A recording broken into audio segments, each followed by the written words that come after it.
I'm Flora, a 37-year-old woman who has gone through a lot in her life.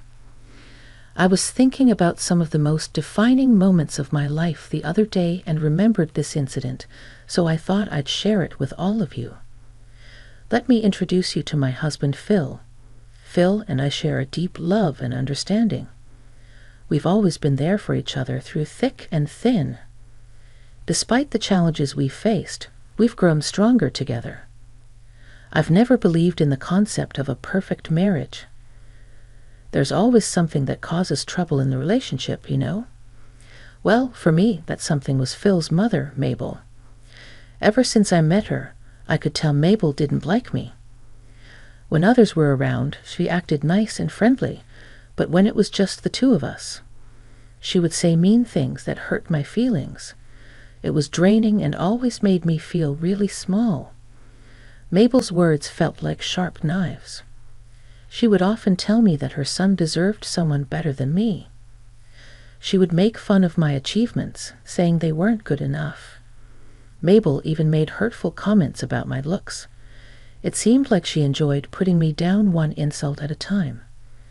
All those hurtful words made me doubt myself and my place in Phil's life. I felt like I was not good enough for his love. To protect myself, I had to find ways to deal with the situation. I reminded myself that Mabel's hurtful words were because of her own issues and insecurities, and not because of anything I did wrong.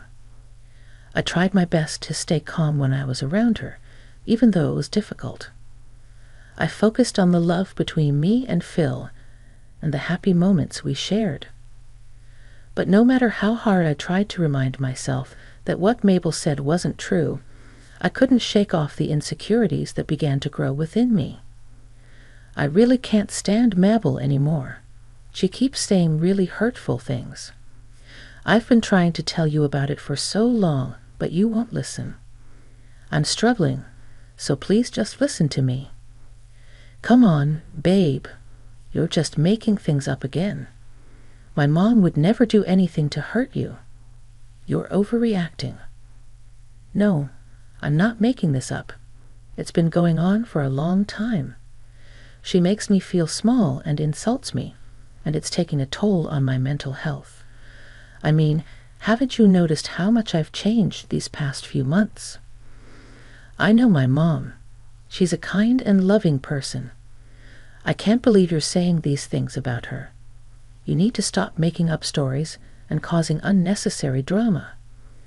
I'm not creating drama. I'm telling you how I feel and what I've been going through. Stop treating me like my feelings don't matter. Why can't you support me this one time? I just can't believe that my mom would behave like that. Maybe you're just misinterpreting things or being overly sensitive. I can't accept that my mom would be so mean. I'm not misinterpreting anything. I've suffered with her hurtful words and actions for so long. I'm not asking you to choose sides, but I need you to believe and help me. Can we please find a way to address this issue together? Babe, I love you, and you know that. I'll always support you. But come on, I know my mother better than you do, and I will not support you talking so rudely about her. I don't like it, but could you maybe try to be a little nicer to her next time and not read into things too much? Okay. Living far away from Mabel didn't solve the problem. I couldn't avoid her forever. There was always some event or the other that required me to meet her and spend time with her. I wanted Phil to see the truth, but I had to find the right way and time to talk to him about it. He was never going to believe me, no matter how much or how hard I cried or complained. It would never reach him. He loved his mother too much to believe that she would torment me. One day, Mabel called Phil out of the blue to say that her house was being renovated and she needed a place to stay. Phil immediately offered for her to stay with us. The thing is, he never asked me what I thought about that plan. He knew how distressed his mother made me feel. Even though he didn't believe me, the least he could have done was check in with me. It hurt to think that he would make such a decision behind my back. Why did you offer Mabel our place to stay without even asking me for my opinion? Do I not have a say in what goes on in our house? Well, I didn't think I needed to ask you. She's my mom. I couldn't let her be homeless because of some feud that you guys have going on. It's not a feud. She treats me badly and never passes up on an opportunity to say something incredibly hurtful towards me. Now she's going to live with us without any say from me. It feels like you care more about her than about my feelings.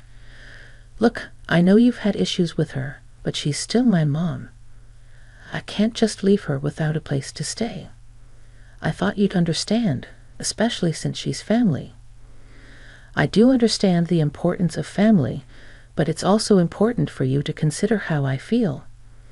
I can't pretend everything's okay when she constantly treats me like crap. Babe, can we please not do this right now? I'm sorry I didn't ask you about it, but regardless of what you would have said, I would have let my mom stay here. Just deal with it for me, please. Talking to Phil only made me angrier. How could he not see what was right in front of him? I wanted to lash out and yell at him, but I knew that it would be pointless. Phil had made up his mind, and there was no way I could change it. I had to do as he said and just deal with it. When Mabel arrived, she acted all nice and friendly towards Phil and me, but as soon as Phil left the room, her true colors showed. She smirked at me with a mean look in her eyes and said she would make my life miserable. She told me that she would find a way to get rid of me because she was sick and tired of me. I felt a mix of emotions, angry, scared, and frustrated. How could someone who was supposed to be family treat me so badly? How could she so casually tell me this? I knew I had to protect myself somehow because Mabel wasn't planning on leaving any time soon. Whenever she had the chance to bully me, she took it. It felt unbearable to think about enduring her bullying for who knows how long. I knew that I needed to expose Mabel's true nature to Phil, but I had to be careful. If I did it too soon, he might think I was trying to ruin his relationship with his mom, or that I was purposely throwing his mother on the streets when she had no place to live. So for the next month and a half, I endured Mabel's constant bullying. She knew just how to target my insecurity and make me feel small. Her insults and belittling comments were like daggers to my self-esteem.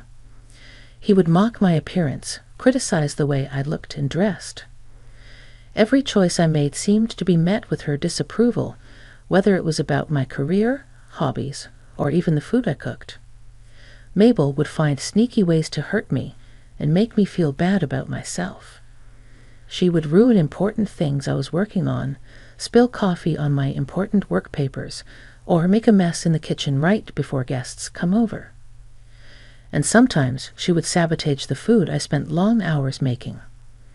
Then she would just stand there and laugh. While I had to fix everything and face the consequences, she also liked to make fun of things I liked and enjoyed. If I told her about a book I liked, she would say it was a waste of time. When I talked about painting, she would say mean things about my skills and make me doubt myself. It seemed like she enjoyed taking away any joy I had in my hobbies and talents, making me feel like I wasn't good enough. Mabel also made hurtful comments about how I looked. She would say mean things about my weight and took pride in making me feel bad about my body. She would laugh at my clothes and say that they were old-fashioned or didn't look good on me. It was like she wanted to make me feel ashamed of how I looked and destroy my confidence. But her bullying didn't stop at just words. She tried to make me feel alone by spreading rumors and gossip about me to anyone that I invited over to my house. She wanted to turn them against me and create problems in my relationships. It was like she wanted to control everything and see me suffer. The entire time, she had a smirk on her face. She enjoyed the pain she caused me. It was a cruel game to her, a way to show her power over me. To make matters worse, standing up to Mabel wasn't easy. I was scared of her anger and the possible strain it could put on my relationship with Phil. I was emotionally exhausted. I felt like I had reached my breaking point. That's how I knew enough time had passed, and I could easily put my plan into action. I made sure to never complain about Mabel to Phil even once in the past month and a half. So now, not only was it safe to carry out my plan, but I was also burning with rage. I wanted Mabel to feel the same pain she made me feel. During those 2 weeks of secretly recording Mabel, my emotions were all over the place. It was really hard to handle her constant bullying, but I knew I had to stay strong because I wanted to show everyone, especially Phil, her true colors.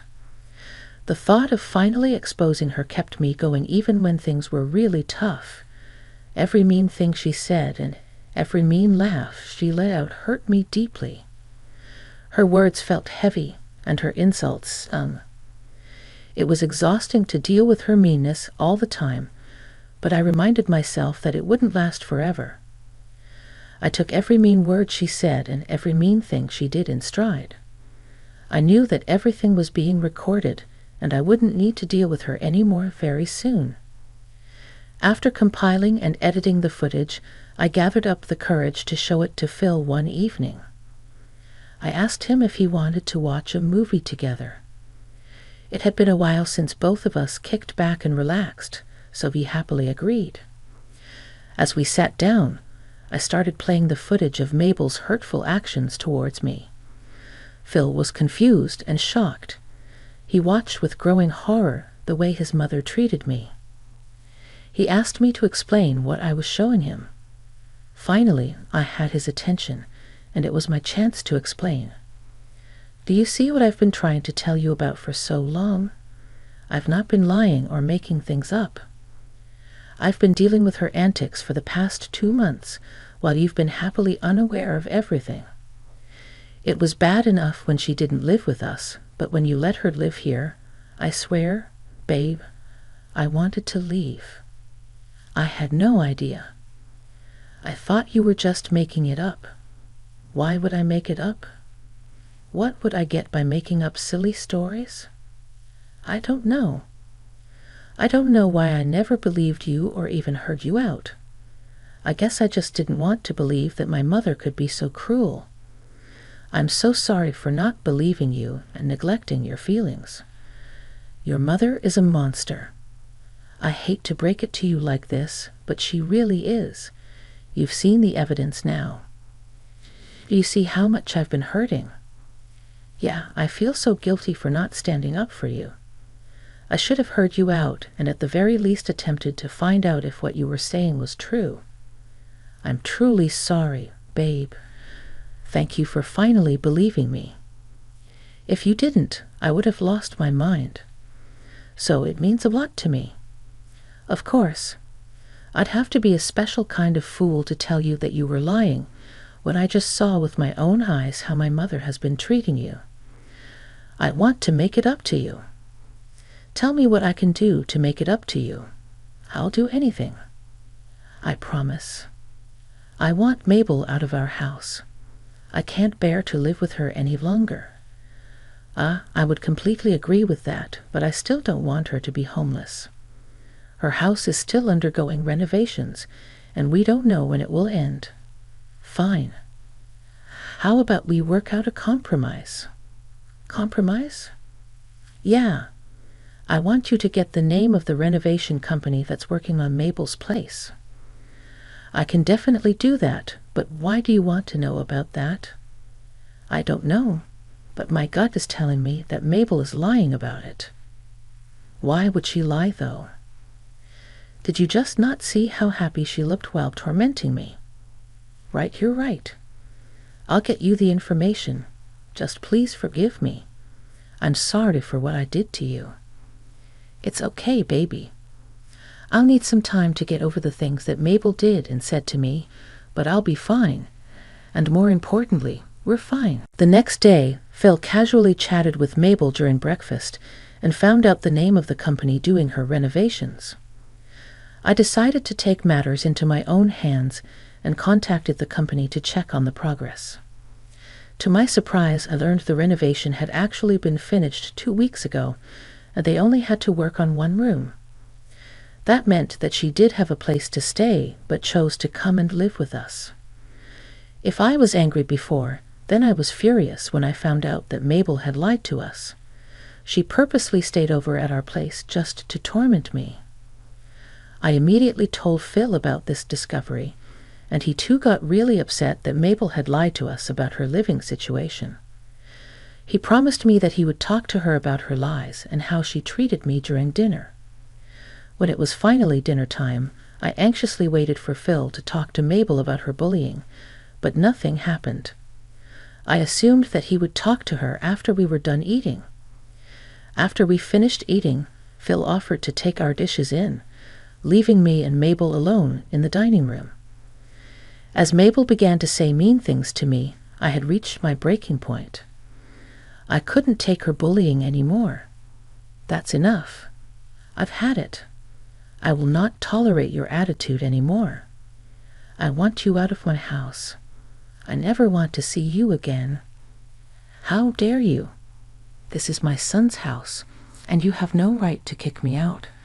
Let me make one thing clear here. This house is in both Phil's and my name. Do you know what that means?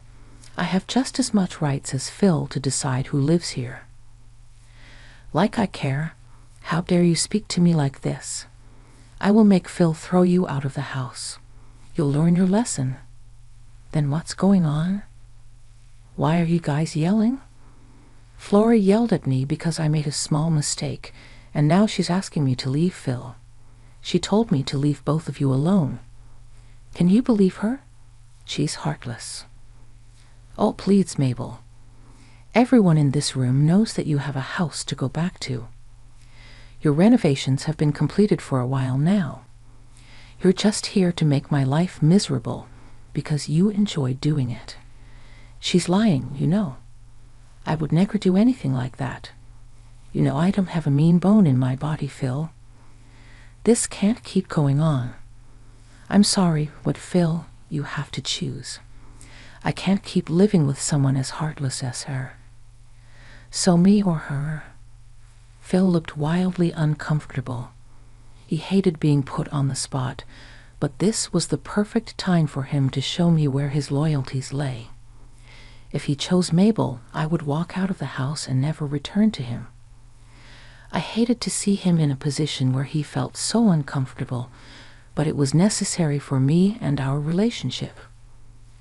Phil took his time and thought about how to gently respond and tell his mother to stop bullying me, but Mabel didn't give him a chance to speak up.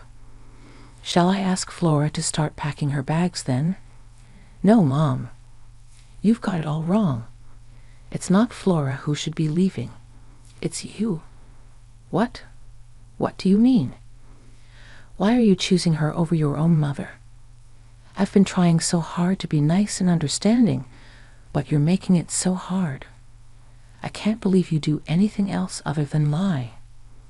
You've lied to me about not having a place to live and about Flora being mean to you. But, Phil, you know I would never do such a thing. Flora is just exaggerating and making things up. You know how delusional she can be. Enough. You are not allowed to speak of my wife that way. I've seen and heard enough evidence to prove that you've been lying to me. I know the truth now. Flora has suffered enough. Thank you. I want you to leave. But, no buts. This is not how we treat each other. I can't allow you to continue bullying Flora, disrespecting my relationship with her. You need to leave by tomorrow morning, and for everyone's sake, never come back. The following day, Mabel left our house reluctantly, still trying to argue her case. But Phil and I stayed firm with our decision. We no longer wanted her negativity or lies in our relationship. Even after she left, she kept trying to get in contact with us. But Phil and I decided that it would be best if we blocked her everywhere. Looking back on our journey, I feel relieved and like I've become stronger as a person. Phil and I have become even closer as a couple. The wounds from Mabel's hurtful words slowly but surely healed, and now our marriage is thriving without her toxicity. If you're going through something similar, remember that you deserve love and respect. Don't let anyone make you doubt your worth. Reach out for help from people who care about you. It's never too late to take a stand and take back your power. Let this story remind you that love and trust should always be at the center of your relationships. Phil and I have a strong foundation of trust and support. Although it's been a while since this incident, we're excited for the future because we know we can face anything together.